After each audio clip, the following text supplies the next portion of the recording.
Thank you for joining us. I know there's a lot going on today. My name is Laura Hertzfeld. I'm the Director of Journalism 360, which is an initiative from Google News Lab, the Knight Foundation, and the Online News Association around immersive storytelling. So we work with content creators in the journalism space around the world to sort of help them with training and create community around this. We just got off a really big project with the Online News Association at their conference in Washington and hosted an immersive storytelling festival there, things like that. So we've been working with folks just to kind of figure out, what's going on in this space, how we can help journalists get what they need, and kind of produce some really cool projects. We had $280,000 in grants that went out this summer to fund new technology in the journalism space for VR and AR projects. They range from a whole wide range of different projects that I'm sure we'll get to talk about a little later, but including some AR projects around facial recognition and news bias, one from the Washington Post, one on the border wall from USA Today and Gannett. So there's just a whole range of projects, so I encourage you to go and check them out. I'm joined by a fabulous panel of women in VR. I haven't been on many all-women VR 360 panels. This is pretty awesome. I'm going to let everybody introduce themselves, but we have Carol Shannon from JYC VR, Cassandra Herman from Emblematic, and Kate Wurzbacher from I always get it wrong. I always say it wrong. Here Be Dragons. Here Be Dragons. I always want to say like We Be Dragons. Or Be Dragons. Sorry. Okay, so I will start with Carol. If you want to just talk a little, each of you, about what you're working on now and the organizations you're with, and then we can jump in. Hi, my name is Carol Shannon. I'm the co-founder and CEO of JYC. We're AR, VR, and 360 video production studio based in Los Angeles with a presence in London and Paris. We work mainly with news organizations and media such as Discovery VR's Seeker and AJ Plus, the media organization in Facebook with the highest engagement rate. And we started working with brands as well. We've been incubated this year by TF1, the largest private broadcaster in Europe and France. I'm originally from France. And we started working more as a 360 video production studio, but we quickly transitioned into VR, and this year we really focused on AR because we strongly believe in the potential to shape our social interaction as well as media and entertainment consumption. And on the side, I also work as the VR producer for the Global Editors Network, the largest organization of editors-in-chiefs and news executives.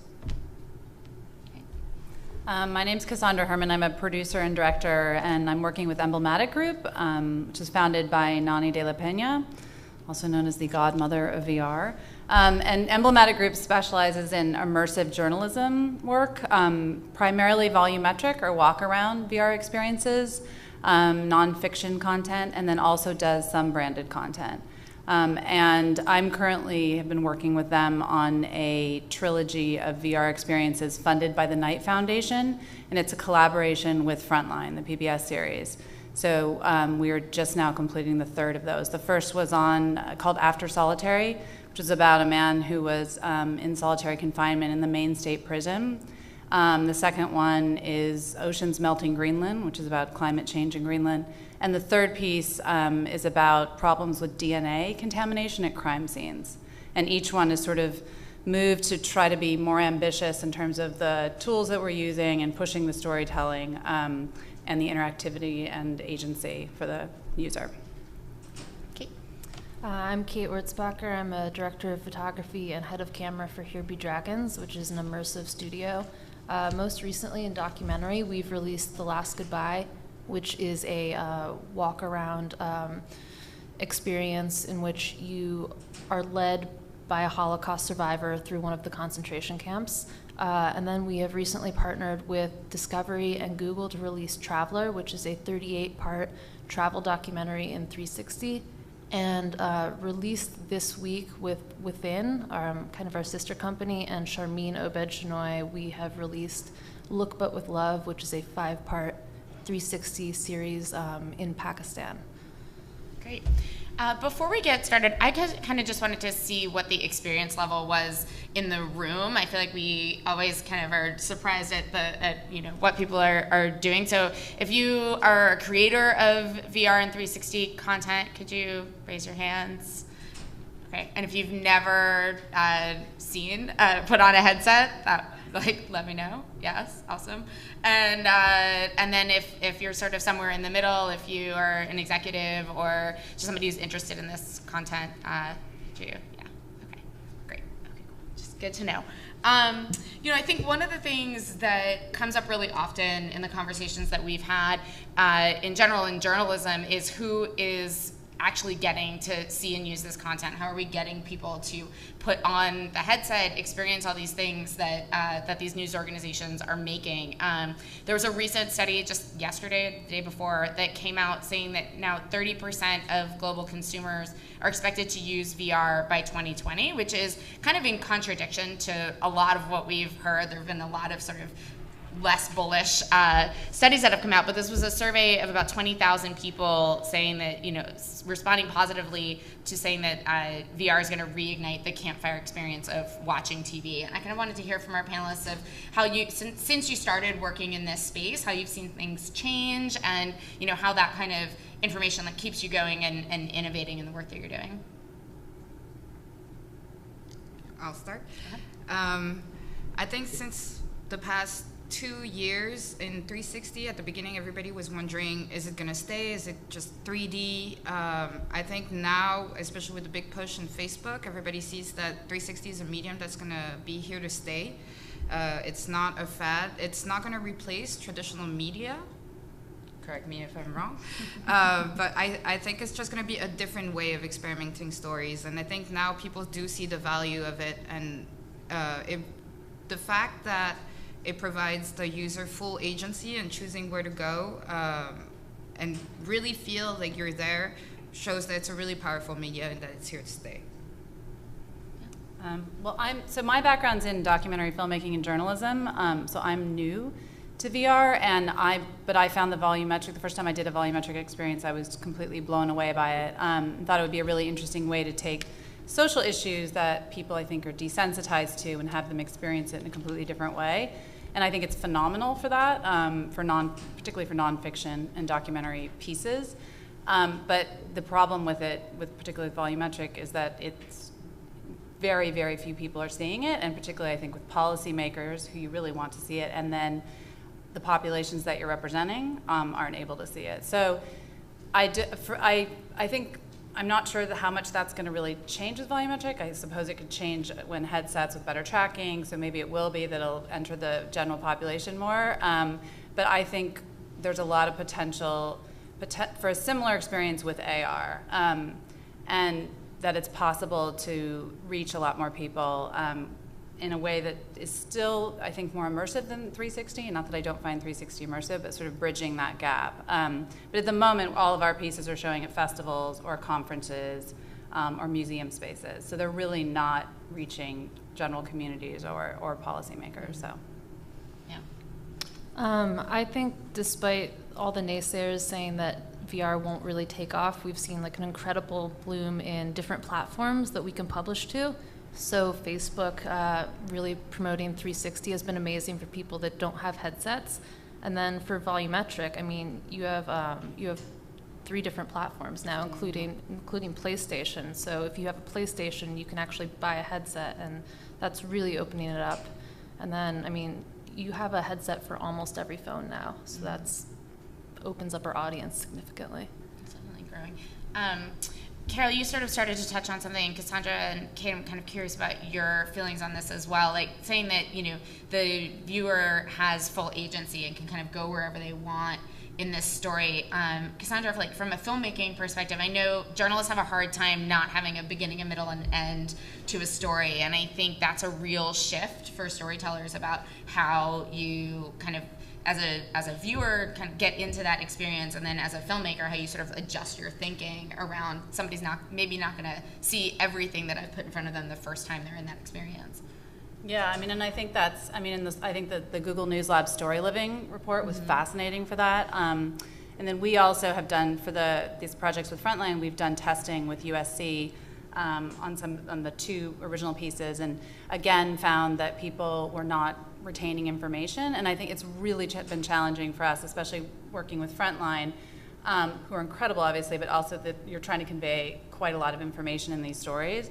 And I think After Solitary was very successful in that, in the sense that it took sort of one man's experience. It's almost as if you're spending time with him in a concentrated scene. So we're not trying to give you an enormous amount of context. We give you some through some text on the screen, but it's very much sort of a first-person emotional kind of experience. And personally, I think that works the best in terms of conveying both the core heart of an issue, but also leaving the user with a very emotional impact. So that's been the most successful. Kate, have you guys had some experience with that? I know you guys have kind of done a lot more sort of artsy, experimental approaches to things. So yeah, I would argue that you can have a beginning, middle, and end. Mm-hmm. I think especially in 360, you might not control the viewer the same way you do when you're lensing a story traditionally. But through scene selection, through camera placement, I think you can create a traditional type narrative. And it's a choice that you make at the beginning of a piece. So you might decide to have a story arc, or you might decide to go for the more experiential piece and kind of elicit more raw emotions instead. I just want to add, I think with 360 it's much easier. I totally agree with that. And I think with the volumetric, it's more challenging because people are so distracted. When the prison cell, everyone's looking at, or at the details, and so they're not conveying it. They're not retaining it in the same way. Yeah, and you mentioned the Story Living report from Google News Lab, and if you can all check it out, it's up on the Google News Lab's research page, and it's really the first in-depth study that I've seen that talks about how audiences are experiencing this content and how, what makes sense to a producer or journalist might not, kind of convey the same way to the audience. And they really did a nice job of talking to both content creators and surveying audience members about how people are actually using this. So I encourage you to check it out. Talked a little bit about kind of empathy, and I think that's at the heart. This panel is supposed to be about like social change and journalism and how VR and AR impact that. And calling VR sort of is an empathy machine is something that I know Nani has said, and obviously a lot of these experiences put you in the shoes of another person. You're able to sort of experience things in a different way. But I think there's arguments for and against that, and I'm curious to kind of talk a little bit about what the goals are of that empathy, what's sort of like the next step that you see as journalists, as documentarians, and whether this really works for that or not. I think VR as a medium lends itself to better connection with your characters because of that immersiveness. I think calling it an empathy machine is accurate, but you can also use it for other storytelling purposes. So you can do a more informative story, or you can go the direct character route where you're doing close-ups, you're engaging eye contact with the viewer. But I don't think that's the only way to use VR. Yeah. I agree with it. I do think that it's a powerful tool to make people empathize with the story. And I think because of that, it's really important also for storytellers to really take into consideration the emotional impact that we have on our audience, especially with stories that can have a strong emotional impact for fear or violence or arousal that happens too. And so in that sense, we really have to take into, we have to pay attention on how we're shifting and creating the story. Yeah.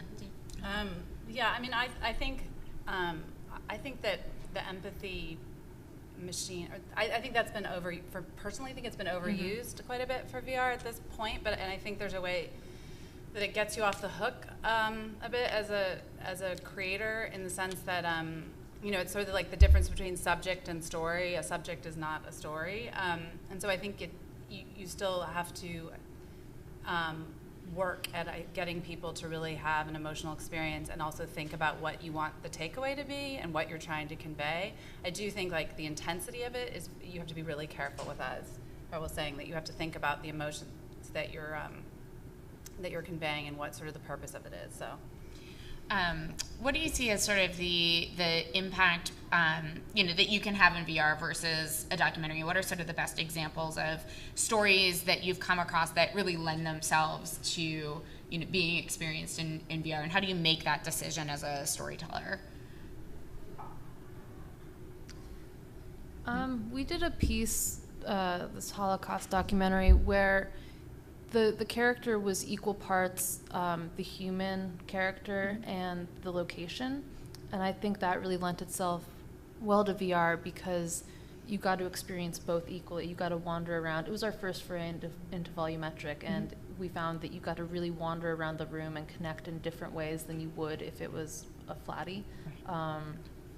Flatty's a regular movie. So that was interesting to me, and I know that you experiment a lot with that as well.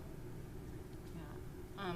I mean, my personal favorite pieces have all been first person, very experiential, very much sort of in that, embodying someone's experience. So memory pieces, Witness, there was a 360 piece, Witness 7/7, which I thought was incredible. A woman remembering her experience on the London subway bombing. Notes on Blindness, I think, is incredible. So a lot of those where you really are in one person's point of view and story, I think, are extraordinarily effective and also simple, so that you're not trying to take in a lot of different perspectives and information. Sure. I agree. I think also the stories that are most memorable to me is when you can interact with the environment, where you can actually move around and give you interactivity, that you actually choose where you're going or where you want the story to go towards. And I think that's where VR is really appropriate compared to traditional media. Yeah. And one of the things that comes up a lot for journalists, particularly in this space compared to filmmakers or game designers, is the ethics question of how we're representing people in 360 and VR, and what you're capturing and who knows that they're being captured in those shots and all of that kind of thing. And I think there's been a wide range of approaches to this, and I think one of the things to remember is just that, like, we're all still experimenting, and nobody really knows like what the right answer is to these things, but it's something that keeps coming up again and again. So I'm curious about your different approaches to it. Like, Carol, when you guys are shooting 360, or Cassandra, when you're kind of creating avatars in that volumetric experience, what kinds of questions come up? Especially, I mean, I know if you want to talk a little bit about Frontline, because I know you guys have a recent project on that as well. But.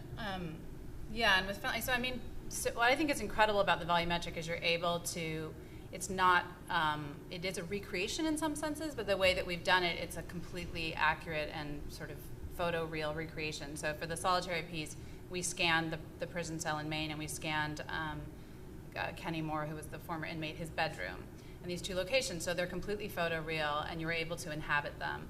But it's completely accurate, journalistically sound, and for any, we use, so that piece didn't have any other sort of materials in it, but for another example, Kia, which was a piece that Nani did, which was based on a film that I did for Fault Lines, an Al Jazeera series.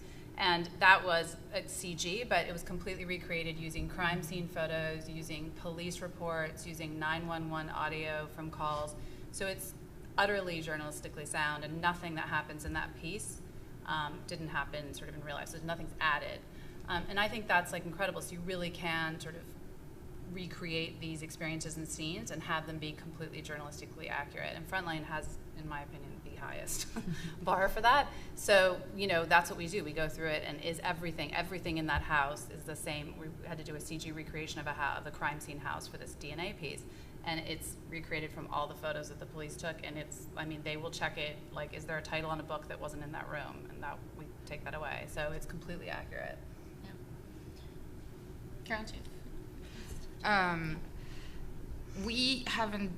We've done journalistic pieces that were shown on social media, and our question that we get asked the most is the tripod. Having removed the tripod is a question that comes up a lot because you're manipulating the footage. But for our case personally, we haven't really had to recreate a scene to be journalistically accurate. So I may not be the one to answer. Well, but it is. I think that's like it is an interesting question though. Removing, you can see yourself when you're shooting in 360 or the tripod or any of these things that in filmmaking you're like, well, yeah, no big deal. You just get rid of it. I think for journalists it becomes more of a question and is being transparent with the audience that that's happened like enough. So we did not remove the tripod for the pieces that were shown on AJ Plus or Discovery. We have a lot of other travel documentaries that we've done, and in that case, we've removed the tripod. That makes sense. Kate, in the stuff that you guys have worked on, which is kind of more in the documentary space, how do those conversations come up? And are you working with, you're working kind of on your own and not as much with news organizations, so I'm curious what those conversations are like. Yeah, we work primarily with independent directors for documentary. So the big question for them is how do you direct when you can't be near the camera? And what can you capture when you're not near the camera? And I find that it lends itself, it's really dangerous because you can stage. And you can stage easily without the viewer knowing that. But the powerful part is if you don't stage, and you leave the camera alone and you view, we run and we hide behind anything, right, and we'll leave the camera running for as long as it takes. It can be an hour just alone with the character. And it's really powerful because you'll get these subjects in remote locations who've never seen a camera, let alone a cluster of 12 bizarre looking cameras with giant lenses. And it's amazing to see who cares and who doesn't care. A lot of people don't care and they'll go around their daily lives, and you get the most powerful footage from that, I think. And I think that's what puts it aside from traditional documentary filmmaking, is you don't have a cameraman shoving a lens in someone's face. Would you say, that the responses that you get and the footage that you get is significantly different than somebody, sitting there interviewing or just observing? Yeah, it's significantly different, especially for the interviews. It really depends on the piece. We've done branded content, branded documentaries where you do have a director interviewing, but then our unbranded, we usually leave the subject alone. We'll give them a little prompt and then see where they go. And it's really interesting what happens. That being said, that does open itself up for manipulation. Yeah, absolutely. One of the things obviously that comes up with journalists a lot is the cost of doing 360 VR, AR. The kinds of work that Kate and Cassandra that you do are not super accessible to small local newsrooms who are, trying, we got a $200, Insta360, we're just gonna go play around with it. So I think there's this huge gulf between, what's accessible for people just, trying this out, and folks like, Emblematic and Here Be Dragons, who have, a lot of resources and a lot of, kind of Hollywood helping out on that kind of stuff. So I'm just curious where sort of you see that, folks learning from the work that you're doing, and then also, Carol, I know you guys have done a lot of more that's in that 360 space, so sort of how you got started and where you sort of found the biggest challenges there.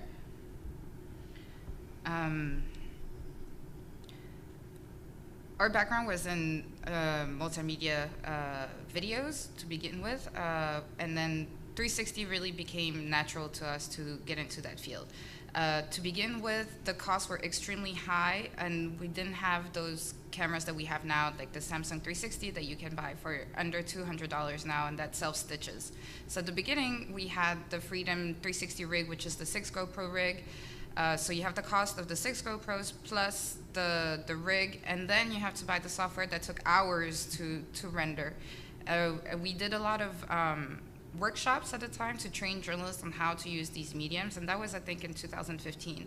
Nowadays, and we've seen it with the New York Times, you can turn around a 360 video in a day, thanks to the Samsung 360, and you can stitch it automatically on your phone, render it, and then push it onto social media within hours, really, if you're not adding too many graphics, etc. So I think that's the most, am I answering your question? I think that's the most accessible way now. 360 is much more accessible than it was 2 years ago, and very easy to implement compared to how it was 2 years ago. Yeah. What are some of the stories that you've worked on where that's really, made a difference and been good? And what are you guys using now to shoot? For journalistic pieces, when we're working with news organization, their budget is not as high as brands do, and so in that case, we do use the 360 or the Nikon, these type of cameras, in order to fit their budget and our time in post-processing as well. In terms of challenges, I think it's a lot of educating people when we talk to the newsrooms and explaining how it's going to go and what they're going to get. It's not going to be stereoscopic. We won't have spatial audio. It's just going to be the camera. It's going to be stitched, and it's going to be for social media purposes mostly. Cool. Yeah. Do you guys want to talk a little bit about your experience with these larger projects, and then maybe what people just starting out can kind of learn from watching them? Yeah, I mean, volumetrics is completely not accessible. Yeah. So, I mean, photogrammetry is getting more and more accessible. So it's just when we're shooting, we're shooting holograms, 3D capture of individuals as subjects in these pieces. That's completely that's not cost effective, not accessible to anyone, not cost effective, but it's not something that's on any level for consumers. So, but I do think photogrammetry has a lot of potential. I mean, it's getting much cheaper and easier to do. And then also, again, I would go to AR for that, because I feel like that's a way that that's going to reach far more people and be way more cost effective. Yeah, absolutely. We started out really, really scrappy, and we were hacking cameras together before, these great like Samsung gears were available. But currently, when we shoot documentary, we don't limit ourselves to one camera. We'll use whatever we need to use to not limit our directors, which I think is really important. I think it's really easy to get bogged down in the tech side of things and let that affect your narrative, when it has to be the other way around. It has to be the creative leading the technology.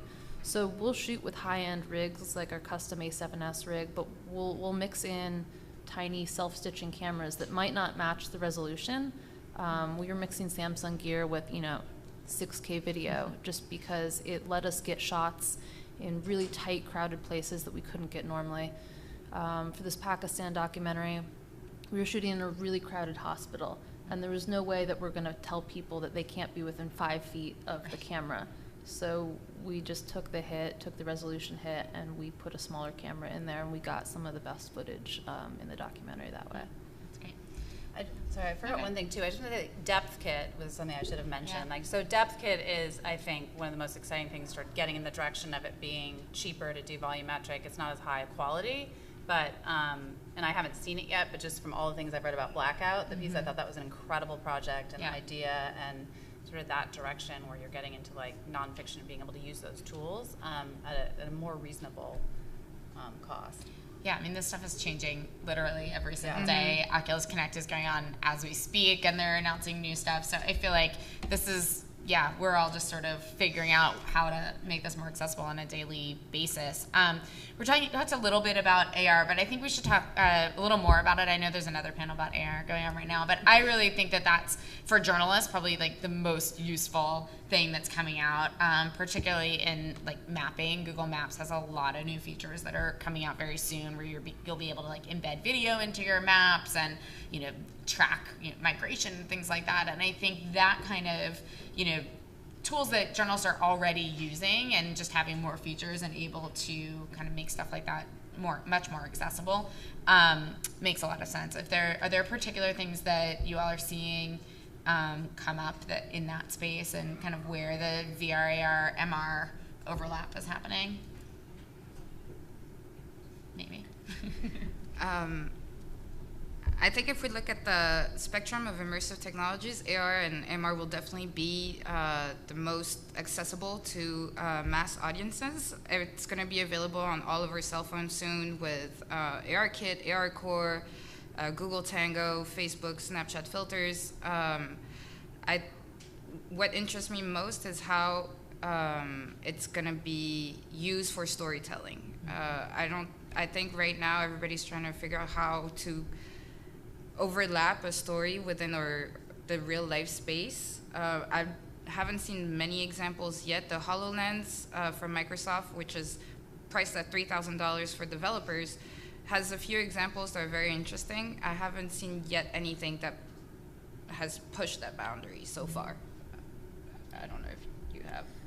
Yeah, it's really new, and no one has used it to its full potential yet. I think it's going to be really interesting for photogrammetry. I think you see the Smithsonian doing some really interesting stuff with scanning their entire collections, and having that available on your phone could be very powerful. Mixed with, Sketchfab, which is a 3D upload site where you can, upload your models. That has an AR app now, so that opens it up to small businesses using it. But further than that, I haven't seen any giant examples yet. Yeah. From news organizations, we've seen examples from the Washington Post, who recreated who did a volumetric capture of, no, it wasn't a volumetric capture. It was a 3D remodeling of a crime scene, and you could use your mobile phone and scan an image and have that scene recreated in front of you on your table. So that's that's the beginning of how it's going to affect news. The Wall Street Journal has done examples too about the Cassini. What is the word? The spacecraft. Yeah, the spacecraft. And so you could actually have Saturn and the Cassini spacecraft in front of you in your environment through the lens of your phone. So these are early experiments that are being done by news organizations in AR. Yeah, and the one that I mentioned before is also from the Post, where they're creating an app that, as you're reading a story, would analyze your response and then sort of analyze bias when you're reading a news article. So being able to tell you, what are people's feelings when they're actually reading this, rather than relying on terrible comments. But what are some of the projects kind of in the news and journalism space that either you've worked on or you've seen to kind of recommend folks check out if this is a new space? And I know, like The Guardian is doing a lot in this space, obviously the New York Times Daily 360, but are there other things that people should be paying attention to? I would recommend a lot of emblematics pieces. They're very well done, journalistic-wise. Come back to me. I'll think of others. I know, I'm trying. Okay. I really like the Daily 360 just because you can kind of see how they've grown as a storytelling organization. And I mean, sometimes they're not successful, but doing it every day. Yeah. And I think there's also such a nice range with the Daily 360. Like, there's some that are quite narrative, and they've had directors come in and create these things, and then others are like, we're watching surfers in Australia for a minute. It's really cool because you're like, oh, you really can do, any of these things. So I like checking that out as well. There's also a piece recently that The Guardian put out called, Sea Prayer, that was really interesting because I think I don't know. I have mixed feelings about whether it needed to be in VR, but it was sort of like a live tilt brush illustration in VR of a poem read by Khaled Hosseini, who wrote The Kite Runner, but about the little boy in Turkey who died, the Syrian boy. So it's very moving, it's beautiful, but I think, it sort of is interesting. They're playing around with what are these apps and technologies, in VR that work for this. I kind of think you can watch it on YouTube and get as much out of it as you get out of it in a headset. So, but it's still worth checking out. It's very cool. Yeah, I want to leave a lot of time for questions because Kate and I were here for this panel last year, and we felt like there wasn't enough time. We kind of got short on the end there. So I want to open it up, and I'm happy to jump in if there aren't any. But feel free. This is more of a conversation. Yeah. So, question for those who are shooting with 360 video: what are some of the strategies you use for incorporating moving shots, aside from putting it on a car or something like that? In cinematography, in cinematic methods, we use very short, slow pushes, that sort of thing. Are there strategies you're using for 360? So the question was about capturing moving shots in 360 for our web viewers. We love moving the camera. We move it as much as possible. In documentary, filmmaking. What we do is we sit down with the director before we head out into the field, and we come up with a couple of different movements that might benefit the story.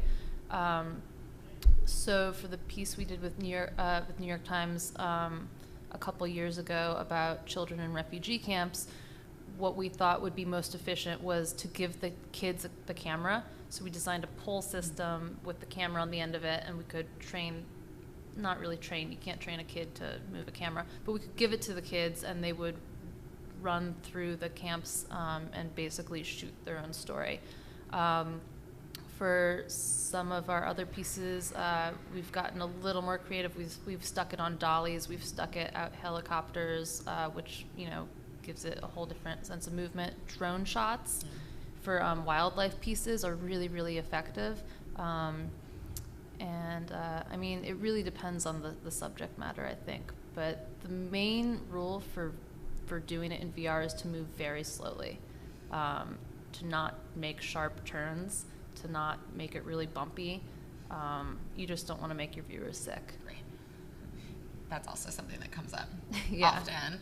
And I think we didn't really talk about the motion sickness sort of feeling thing, but I think that's also something that came, I know a lot of people's first experiences with VR were maybe not so positive, and they started feeling sick, and the technology and the headsets have gotten so much better and so much more used to, all different types of content and types of filming that, how do you encourage people to go back in and try it again if they, have bad experience?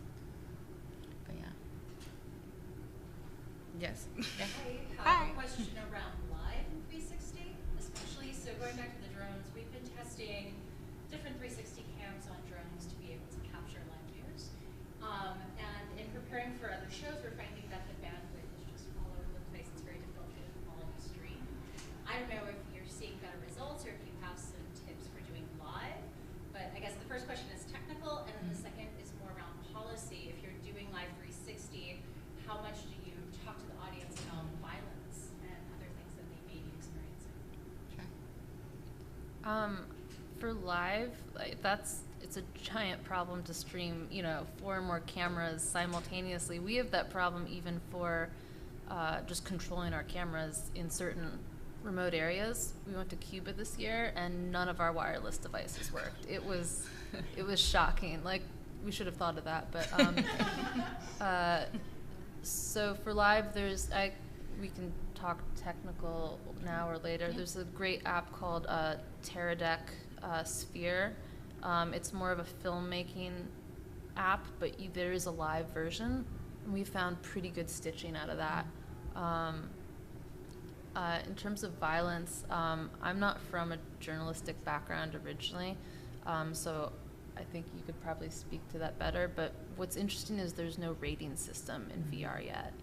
And I think that has to be an industry-wide discussion of what is too much. You see a lot of narrative horror pieces come out, and yeah, definitely. And just to add to live, the only camera for news organization that could be useful is also the newest Samsung Gear 360 that does support live for social media display. So you can have a live feed that's automatically stitched and displayed on your Facebook. Right. Yeah, it's does as well. Yeah, as far as violence, I think it's kind of a similar question to anything that you can find online now. I think it's just putting warnings out. What can you do beyond making a game time decision and putting warnings out there and then editing after the fact? But I don't know if there's a good solution beyond that yet. We're looking at AI layers to Yeah. be able to warn the audience and have the edge of the screen go red if a scene becomes violent. Yeah. Oh, I like that. So That's the interesting. solutions aren't there yet. Right. We're not able to pick them up and Interesting. Yeah, behind you.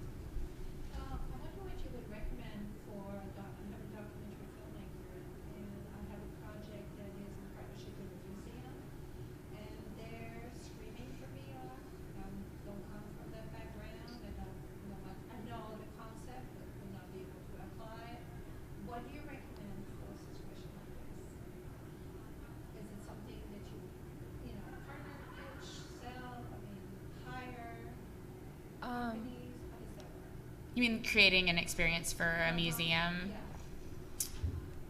Yeah. Museums are unique because you don't have to limit yourself to 360 video because you can actually do tech installations, so you can do more immersive walk-around experiences. Yeah, I mean, I would highly recommend you go to LACMA and try to get into Carnegie Arena if you have not seen it yet, because it is kind of mind-blowing, but they also have created a space that is not limiting. I mean, you walk in, it's 40 by 40 feet, so, you're not, well, the other times that I've been in a headset, I've been in a conference room, in an office, in a smaller, in a space with 12 other people watching in a headset around me, and it's a completely different experience and opportunity in a museum where they're dedicating that kind of space to this sort of thing. So, and I think even beyond that, the LACMA piece is sort of an anomaly, but a lot of organizations, the National Theatre in London is one where, they're sort of thinking about what is the environment around you before you put on the headset. And I think that's like a really important thing for everybody to think about, journalists included, because especially with volumetric experiences, you're going to be waiting. It's not just going to be you hanging out like in the VR. There's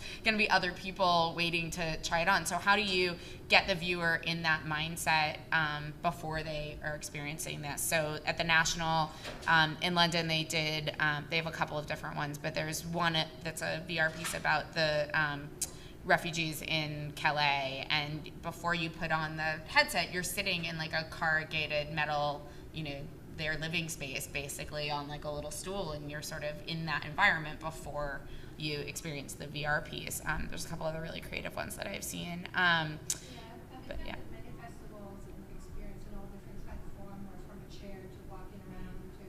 But my question is more like, how do you go from the project to the delivery in the space? Is there a platform or where it could be? How does that? You mean to produce it or to distribute it? To produce it? Yeah. And you're an independent filmmaker? Yeah, I mean, then you would potentially want to find someone you could partner with on it who has the technical. If you want to do a walk around or volumetric, which I think would be incredible in a museum because you have the physical space and you can create a whole experience around it, then that would be. It's just hard to do resource-wise on your own. But if you found someone and brought them the idea, you have the partnership with the museum, they have the funding for the budget. That would work pretty well. Yeah, and there's a number of production companies who are working on this, including Emblematic and Here Be Dragons and JYC. So there are definitely folks who are interested in this, but it's expensive. I think, that's definitely a thing. I'm sure like mine wasn't cheap. Oh God, I have no idea how much that project costs, but it's pretty incredible. Yeah. Other questions? Yeah.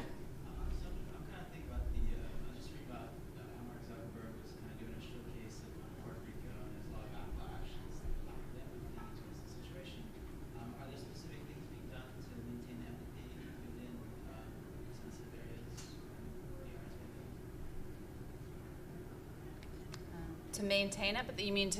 Something being thought about other techniques, to just make sure that you go to a community. Yeah. Upsetting. Right. Well, I think it's like upsetting the people, and then also how the people are being represented. Right. And I do think the danger with VR is that you can, it can trivialize or sensationalize because poverty porn and famine porn. It's taken to an extreme with this medium. So I think you have to be extra careful of that.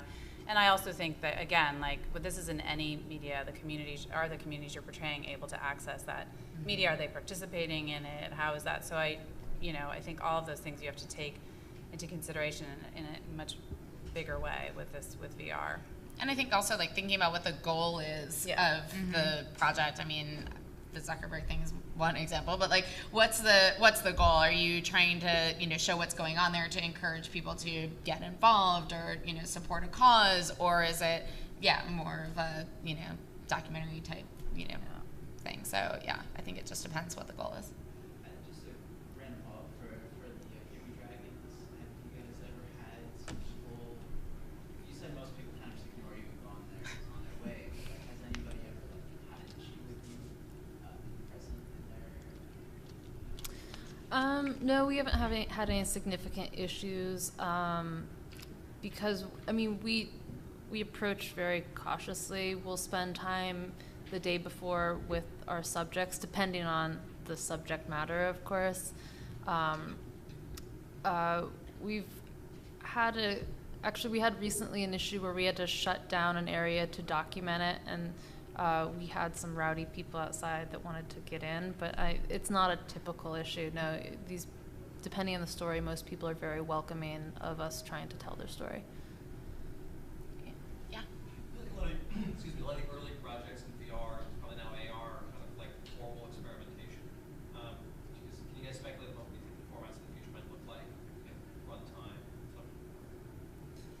stuff? In terms of runtime, we're getting longer and longer. I mean, things started out 2 to 3 minutes, and I mean, Felix and Paul just released like a 40-minute experience, not documentary, but as a company, we're seeing more demand for series, so that's a bit new.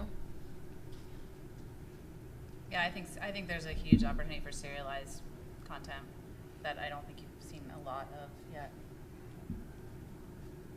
Yeah, I would agree. I think people are getting used to the type of content and how to navigate, and as creators, we understand where the users are looking so that we're not tiring them going all around 360, and so people now can spend more time within the headsets or on their cell phones and seeing that. So I think the runtime we'll see get longer. Yeah, I don't think there's like an ideal runtime. I mean, I would say the same about like regular video. I feel like if you have a good story to tell and you need the time to tell it, just take the time. But I also think, kind of to what we were talking about earlier, you can watch something in 360 and, you know, find Easter eggs, find new things every time you watch it. And I think that's something we sort of have to train the audience to like remember, that they can go back to this stuff. But yeah. There's some cool new tools coming out too. Like, I mean, we see more volumetric. There's eye gaze now, which hasn't really been played with in documentary, to my knowledge, but certainly branching narratives. There's giant potential for that. Yeah. Other questions? I have more. Other people don't have more. I kind of want to talk a little, and I feel like everybody's always like afraid to talk about this, but can we talk about what it really costs? Because I think that's what always comes up. And I know there's like there's not a price point yet. I mean, I actually was talking to Nani and Rainey about this the other day, where it's like there's not, you know, we haven't produced enough of this to know exactly, you know, what it's going to cost. But I think particularly for 360, for newsrooms, we can talk a little bit more about, you know, what the baseline kind of is. So, like I mentioned before, the costs have gone significantly down for newsrooms, at least. 2 years ago, I mean, people were talking about 50 to 100,000 for a 2-3 minute piece sometimes.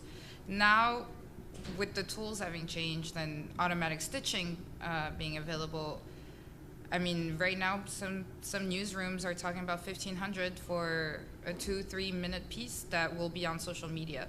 But of course, you know, longer pieces, documentaries that will require higher quality images and sometimes different tools, techniques like interactivity or more infographics and spatial audio, then we're still within that 5-digit range, I think. I think the introduction of optical flow stitching, which is basically automated stitching, is pretty significant for lowering costs, when before you need a team of people in post to manually stitch footage together. Now, if you have access to a camera that has optical flow stitching, even like Google's camera will do it in the cloud, which is pretty impressive. Yeah, I mean, I think also that, I mean, like, do you guys have the video editors that you had on your teams before? Are they able, you know, you can edit this stuff in Premiere and, you know, the same way, but is it a different skill set? Are you finding that, you know, folks have to sort of retrain in that way to think about things? We have really great editors that are all from flat backgrounds, and they've adapted very, very well to editing 360. I'd say it's a learned skill set, but in the creative space, people are really open to these challenges. Karen, if you guys had similar things. Because you guys have been Yeah. editing it on your own, right? I mean, our editors, I mean, some started in 360 directly, so for them it was pretty easy. We have some editors that started from a flat background, but now with the tools that are available and all the tutorials and a very supportive, strong vocal community, everything is pretty easily accessible and easy to transition to. Yeah. Where can your Holocaust piece be seen, and what is it called? Where is your Holocaust piece can be seen, and what is it called? It's called Last Goodbye. Unfortunately, it's only available at festivals right now, so it's just at Future of Storytelling, but hopefully it'll make its way to museums pretty soon. And that's just because of the technical limitations. It's a whole installation, like we were talking about, controlling the whole viewer experience from start to finish. So right now it has to be installed physically. Eventually we're hoping to open it up to home viewing. What festival is it? Future of Storytelling, which unfortunately just ended. Yeah, But it's just in New York. Yeah. New York. yeah. Yeah. I think it's interesting too, the film festival sort of connection as far as these journalistic pieces go, because like, are the people that you're getting come through and see those pieces, are they kind of the audience that you're eventually hoping, you know, sort of bring it to a larger audience? Because it's a pretty specific group of people who go to Yeah. those film festivals. Well, it's kind of the choir. I mean, Yeah. that's in documentary the Yeah. same problem. You're sort of reaching the choir. I mean, to Right. me, I think you want to get a much broader audience for any journalistic sort of documentary work. Ideally, you would get a much, much broader audience in festivals. Right. But again, like our pieces will be on Steam. It's not like they'll be on platforms, but it's still, there's a leap to the percentage of people who have a headset right now is extraordinarily low, and hopefully with the cheaper headsets coming out, that will change. But it's still a while before you're going to reach. We have 360 versions of ours and they did, we have a 360 version of Solitary that was on Frontline's Facebook page, and it got like 2 million views, which was incredible. But it's the 360 version of it, which is not the way it was created. For me, it's an extraordinarily different experience. I don't know if people understand that that's a hologram, and you would be in the room with the hologram. It's like, and it looks kind of funky that way. But we generally always put out a 360 version that anyone can see. So. Well, and that presents kind of a challenge too, though, where you're having to create for different headsets and different platforms, and how do you choose where something is going to go? Right. I don't know. Yeah, and it's definitely in the USC study, we showed all those versions. So we did like a mobile, like it was like a web version, a YouTube version, then a headset, 360, and then like the volumetric, and across the board, everyone was like, it was far, far more impactful for that, to do the walk around version of it. So. Well, and it gets even more expensive and challenging too, to have to cut different versions, for different headsets and different platforms. Yeah. As well. Yeah, exactly. But, yeah. It's not cheap. And editing is different. Like we're talking about, like for web-based, which is like by far I think the most viewed. You don't want to hold on cuts as long as you would in headset, and it gets quite boring. So it's dangerous because you can drive viewers away with a boring cut. But if you watch that same fast cut made for web in a headset, it would be slightly jarring. No, it's really tough. Yeah, you got a question. Sorry. If you're like a higher end location shoot, are there any special considerations when working with fixers or local crew, or you have to kind of bring everything yourself?